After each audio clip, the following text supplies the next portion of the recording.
My dear friends, have you ever felt that life is moving faster than your heart can follow?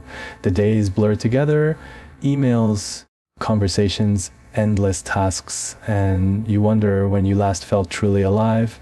Perhaps you wake up already tired, reach for your phone before your breath, and fall asleep with a mind that refuses to rest. You tell yourself, just a little more, just a little faster, and then I'll have peace. But what if peace isn't waiting for you at the finish line?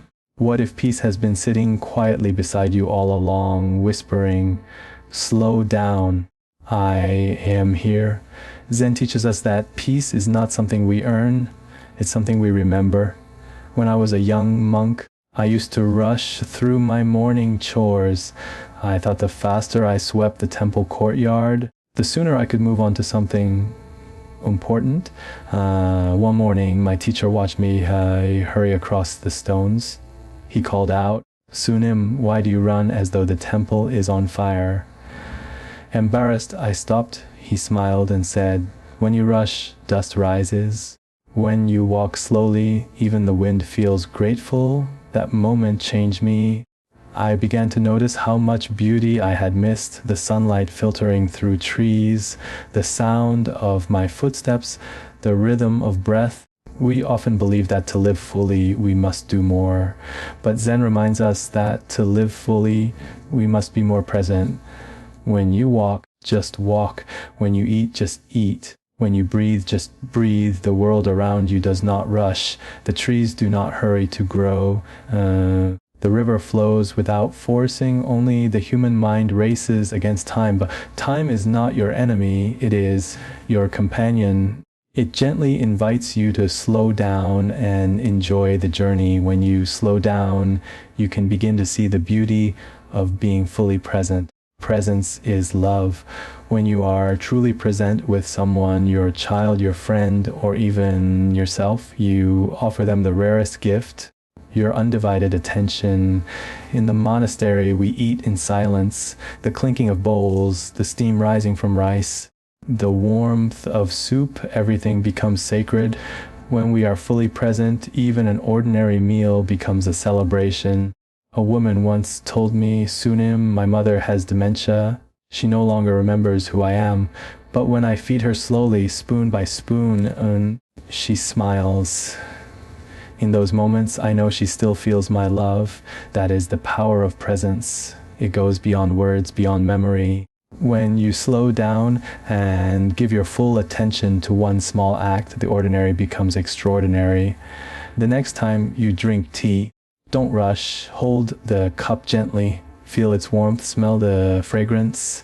Take a sip and notice how the flavor unfolds on your tongue. This simple act can bring you home, not to a place, but to yourself. In a world that never stops talking, silence has become rare and precious. We fill every gap with noise, music, news, endless chatter. Yet silence is where the heart heals. Silence is where truth lives. There is a saying in Zen, the quieter you become, the more you hear.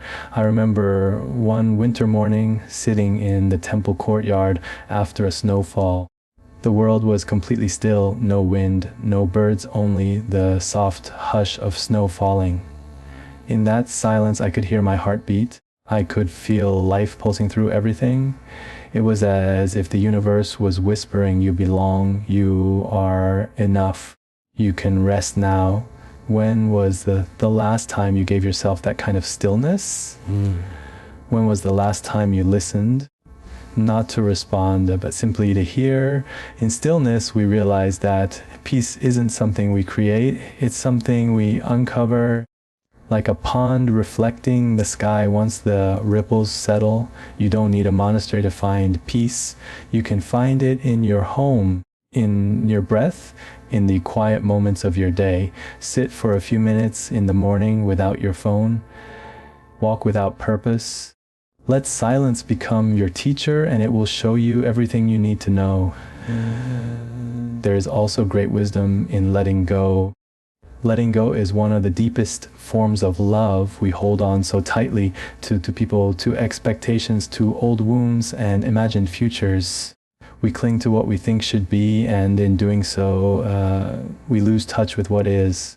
A Zen story tells of a monk who carried a heavy woman across a muddy river. Later, another monk scolded him, saying, "Monks shouldn't touch women." The first monk smiled and said, "Brother, I put her down on the other side of the river. Why are you still carrying her?" How many of us are still carrying what should have been set down long ago? When we hold on too tightly, our hearts grow weary. When we release, we create space for new blessings to enter. A man once came to me. They're consumed by anger toward a friend who had betrayed him. "I'll never forgive him," he said. I asked, "And who suffers when you don't forgive?" He paused and whispered, "I do." Forgiveness doesn't mean condoning what happened. It means freeing yourself from the prison of resentment. It means saying, "I choose peace over pain." Letting go is not losing, it's returning. Returning to freedom, to love, to the wide open sky of your own heart. When something feels heavy, ask yourself, is this mine to carry? If not, let it go. The wind doesn't cling to the trees, it dances through them. There's also beauty in imperfection. In Japan, there is a lovely art called kintsugi where broken pottery is repaired with gold. The cracks are not hidden, they are highlighted. The bowl becomes more beautiful because of its scars. We spend our lives trying to appear flawless, but life always gives us cracks. A failed relationship, a missed opportunity, a mistake we wish we could undo. These are not signs of failure. They are proof that we have lived. A young woman once came to me, her voice shaking. "Sunim, I have made so many mistakes. I've disappointed everyone." I said to her, "Do you know how a pearl is formed?" A grain of sand irritates the oyster, and instead of rejecting it, the oyster wraps it in beauty. Your mistakes are not your shame. They are your beginning. When we slow down, we begin to see that our scars are not blemishes. They are maps of our becoming.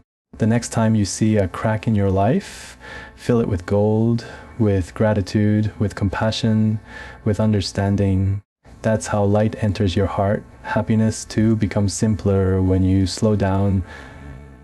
We often think joy comes from having more money, more success, more recognition. But Zen teaches that true happiness comes from needing less. The monk's life simply one robe, one bowl, one pair of sandals. Because they reject the world, but because they have discovered that joy grows best in uncluttered soil. One afternoon, I saw a young novice eating a small piece of fruit. He smiled and said, "This is the sweetest thing I've ever tasted." It wasn't the fruit that was special. It was his heart that was simple. When you slow down, you see that joy doesn't hide in luxury, it hides in gratitude. A cup of tea, a kind word, the sound of rain, the warmth of morning light. These are the small sacred moments that make life full. Simplicity is not about living without, it is about living with awareness. It is realizing that what you have right now is enough. And enough is a beautiful word. You do not need to climb mountains or leave your life behind to find peace. Peace begins where you are, when you take a mindful breath, when you smile at the sky, when you stop rushing long enough to feel your heartbeat. When you slow down, you realize that the world has always been kind. The flowers still bloom, the sun still rises, the universe still sings softly, waiting for you to listen. Do not chase happiness. Invite it. Do not rush toward the future. Rest gently in the present, because this moment, this breath, this heartbeat, this is the only life you truly have. Let us take one deep breath together. Inhale, peace. Exhale, hurry. Listen to the silence that follows. That silence is not empty.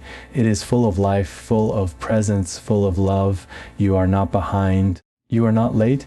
You are exactly where you need to be. As Haemin Sunim once said, when you slow down, You see the beauty that was hidden from you by your rushing. So my wish for you is simple. May you slow down enough to notice the gentle miracles of your day. May you be kind enough to forgive yourself for rushing. May you find joy not in reaching, but in resting. And may your heart become spacious enough to hold the world in gratitude. Thank you for being here, fully, presently, beautifully. Good luck on your journey of slowing down. And remember, peace is not somewhere you go, it is who you already are.